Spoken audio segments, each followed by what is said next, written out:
V ജയശങ്കറിനൊപ്പം ഇപ്പോൾ അടൂർ പ്രകാശ് ചേരുന്നുണ്ട്. ജയശങ്കർ, ഇന്നലെ വോട്ടെണ്ണൽ ദിനത്തിൽ ശ്രദ്ധാകേന്ദ്രമായ മണ്ഡലം അവസാന നിമിഷം വരെ അടൂരായിരുന്നു. രാത്രി വരെ ആ സസ്പെൻസ് നമ്മൾ നീളുന്നതൊക്കെ കണ്ടതാണ്. വലിയ ഭൂരിപക്ഷത്തിൽ വലിയ കുറവ് വന്നിട്ടുണ്ട് അവിടെ അടൂർ പ്രകാശിന്. എന്താണ് അദ്ദേഹം പറയുന്നത്? ജയശങ്കർ.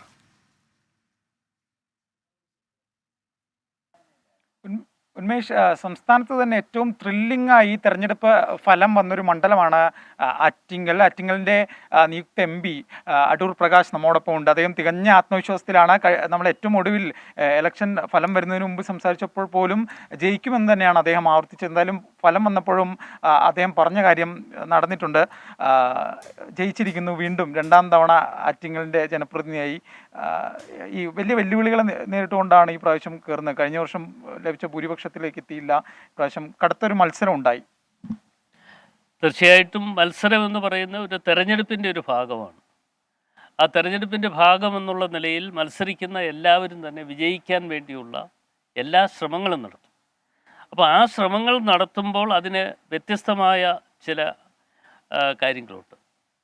ഇപ്പോൾ എനിക്കെതിരെ മത്സരിച്ച CPM-ൻ്റെ സ്ഥാനാർത്ഥിയും അതുപോലെ തന്നെ BJP-യുടെ സ്ഥാനാർത്ഥി, അവർ രണ്ടുപേരും ഒരു പണമൊഴുക്കിയുള്ള ഒരു പ്രവർത്തനത്തിന് നേതൃത്വം കൊടുക്കുകയാണ് ചെയ്തത്.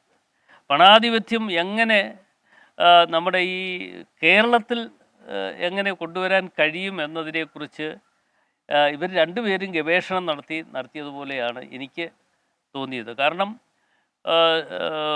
കേന്ദ്രമന്ത്രി എന്നുള്ള നിലയിൽ അദ്ദേഹം ആറ്റിങ്ങൽ വന്ന് താമസം തുടങ്ങിയതിന് ശേഷം അവിടെ ബാങ്കിങ് സ്ഥാപനങ്ങൾ, അതായത് പുള്ളിയുടെ സ്വന്തം പണമൊന്നുമല്ല, ബാങ്കിങ് ഇടപാടുകൾ നടത്തുന്ന പൊതുമേഖലാ സ്ഥാപനങ്ങളെ വിളിച്ചു വരുത്തിക്കൊണ്ട് അത് നിർമ്മലാ സീതാരാമൻ്റെ അധ്യക്ഷതയിൽ പങ്കെടുപ്പിച്ചുകൊണ്ട് അവരെ ഒരുപാട് കാര്യങ്ങൾ അവിടെ ചെയ്തു.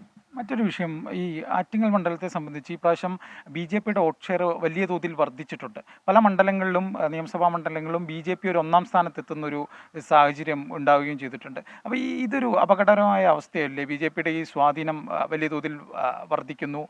അത്തരമൊരു ഘടകം അവിടെ ഇല്ലേ ആറ്റിങ്ങൽ മണ്ഡലത്തിൽ? അതിന് ഏത് തലത്തിലായിരിക്കും? അല്ല, ഞാൻ ആ കാര്യങ്ങളാണ് പറഞ്ഞു വരുന്നത്. ആ സ്വാധീനം അവർ ജനങ്ങളുടെ മുമ്പിൽ കൊണ്ടുവരുന്നതിന് വേണ്ടി പണം ഒഴുക്കി എന്ന് പറയുമ്പോൾ ചെറിയ രീതിയിലല്ല, പണം അമിതമായി അവിടെ വിനിയോഗിക്കുകയുണ്ടായി. വിനിയോഗിച്ചതിൻ്റെ അടിസ്ഥാനത്തിൽ അതാണ് ഞാൻ പറഞ്ഞത്, അവിടെ കേന്ദ്ര സർക്കാരിൻ്റെ എല്ലാ സ്വാധീനങ്ങളും ചെലുത്തിക്കൊണ്ട് അവരുടെ പണം എന്ന് വെച്ചാൽ ബാങ്കിങ് സ്ഥാപനങ്ങൾ എന്ന് പറയുമ്പോൾ അതിൻ്റെ നിയന്ത്രിക്കുന്നത് ഫിനാൻസ് മിനിസ്റ്ററാണ്. അപ്പോൾ ഫിനാൻസ് മിനിസ്റ്ററെ കൂടി പങ്കെടുപ്പിച്ചുകൊണ്ട് ഒരു വലിയ ചടങ്ങ് അവിടെ നടത്തുകയുണ്ടായി. ആ ചടങ്ങ് നടത്തിയപ്പോൾ ഇവർക്ക് ചെറുപ്പക്കാർക്ക് തൊള്ളു കൊടുക്കാൻ പോകുന്നു എന്നുള്ള ഒരു വ്യാജേനയാണ് ഇവരെയെല്ലാം വിളിച്ചു വരുത്തിയത്. ഇവരെ വിളിച്ചു വരുത്തി എന്ന് പറയുമ്പോൾ വെറുതെ വന്നിരുന്നവരല്ല.